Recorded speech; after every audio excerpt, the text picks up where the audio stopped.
All right, folks, welcome back to another episode of Tech Upgrade Roulette. Today, we're diving deep into the realm of Windows 11, specifically how to install it on unsupported PCs. Now, imagine sitting there with your trusty Windows 10, but you hear the clock ticking, as Microsoft's cutoff date for updates is right around the corner, October 14th. Picture this.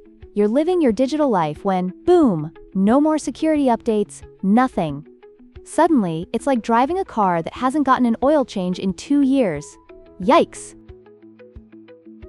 Wait, hold on a minute. So if my computer isn't supported for Windows 11, does that mean I'll be, like a digital pariah or something? Exactly. You know, it's like all your friends are hanging out at the coolest new coffee shop, but you're stuck at home with a stale cup of instant coffee. So the first thing you want to do if you're planning to upgrade is download the PIC Health Check application. It's your little digital bouncer, checking to see if you can even step into the VIP Windows 11 lounge. Wow, that's pretty wild. So I guess the bouncer just kicks you out if you don't make the cut?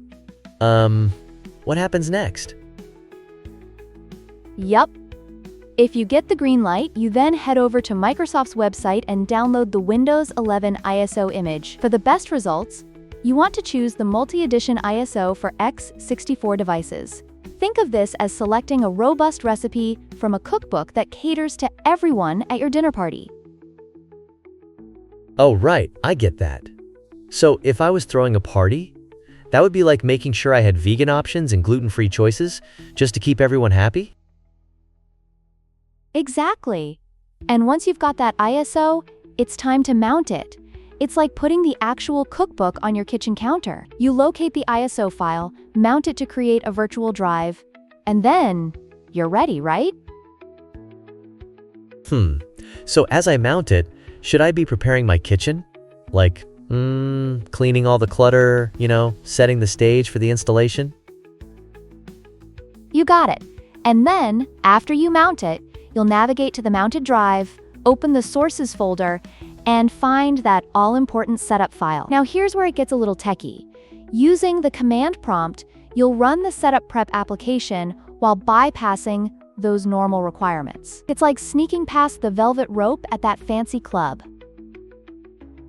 Ooh, a secret entrance. I love that analogy. But wait, what if I run into issues like, stuck at the door because of some crazy security question? Great point. If you encounter issues during the installation process, don't hesitate to reach out for help. It's like asking a friend to work the lock when you've lost your key. You also get to decide if you want to keep your personal files and settings or do a clean install.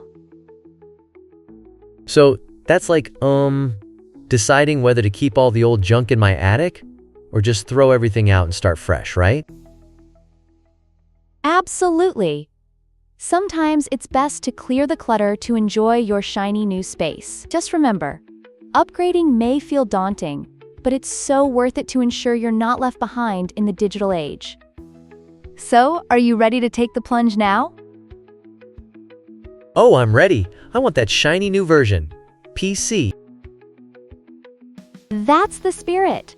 Just think of it as upgrading not just your system, but your entire digital lifestyle.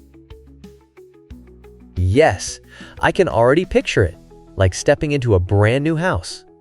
Can you smell the fresh paint?